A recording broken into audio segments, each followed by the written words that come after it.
Hello guys, welcome back to my channel. Meron tayong servicean na Mitsubishi L300, yung FB type. Tumirik daw, ayaw mandar. Kaya pupuntahan natin. Ito guys ang mga dadalhin kong gamit. Test light, cutter, wire, saka yung voltmeter ko. Para malaman natin kung malakas ang battery o mahina. So guys, nandito na tayo ngayon sa pinuntahan ko na L300. Kinako nga pre.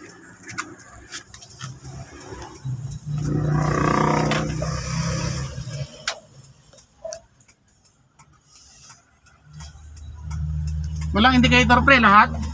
Ha? Walang indicator lahat no? Pati indicator wala?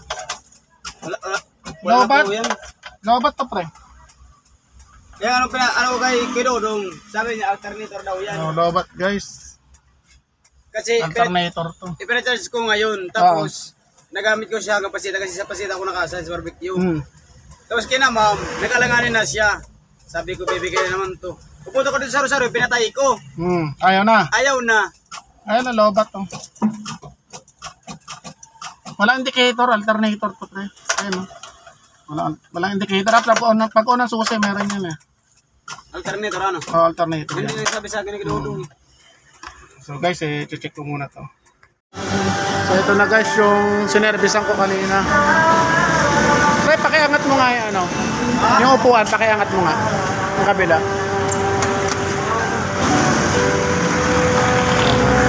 Alternator guys, ang sira na ito. Or may ilaw rin. Yung isa yung may ano. Guys, sisilipin muna natin.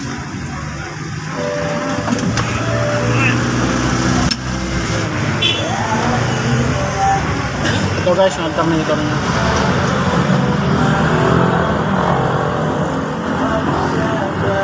Kaya pa yung higaan. Silipin ko sa ilalim.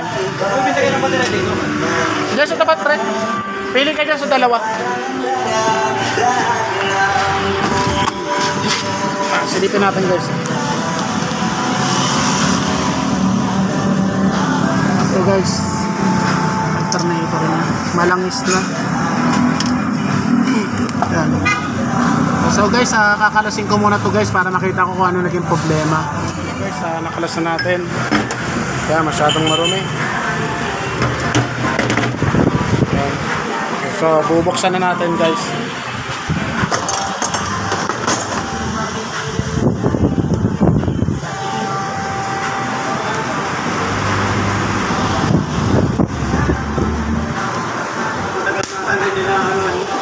Ngayon na nabuksan.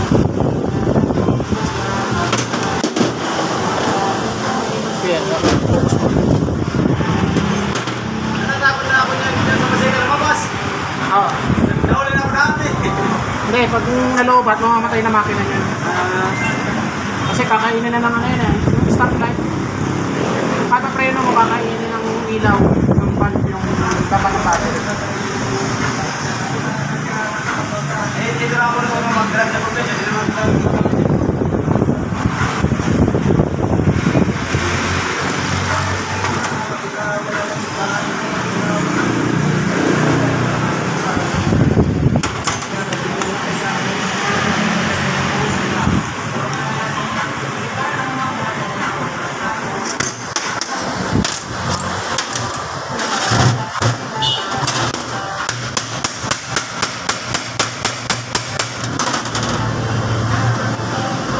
Yan guys, oh. Puro langis. Yan. Puro langis yung loob. Ito guys, oh. Puro langis. Pinasok ng langis. Kasi ito, nasira yung oil seal niya. Yan. Nasira yung oil seal niya. Ito guys, lilinisan ko to. Pati ito, tatanggalin ko yung IC. Lilinisan ko ng kerosene. Sana pag nalinis ay buo pa para hindi nagmamasok yung may-ari. Ito yung driver. Yan.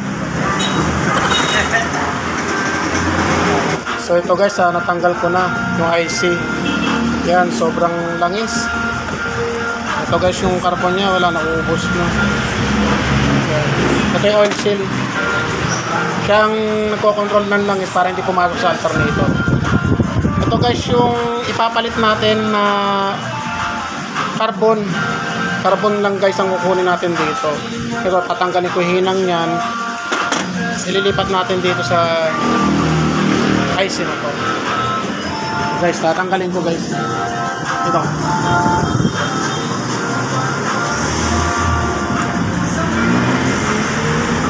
Tanggalin natin guys kasi para mahinangan ng maayos tsaka malinisan, kasi pag marumi hindi kakapit yan. Yung guys, sobrang insip. Yung isa mahaba. Ito guys. So guys, lilinisan ko muna to para maging maayos yung IC at sana gumana pa. Yan guys, napalitan ko na ng carbon. Yan, pati oil seal guys, napalitan ko na rin. Yan. Bago na oil seal niyan. Ito, malinis na rin. So guys, assembling ko na para ma-testing natin kung buo yung IC.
Guys, testing natin.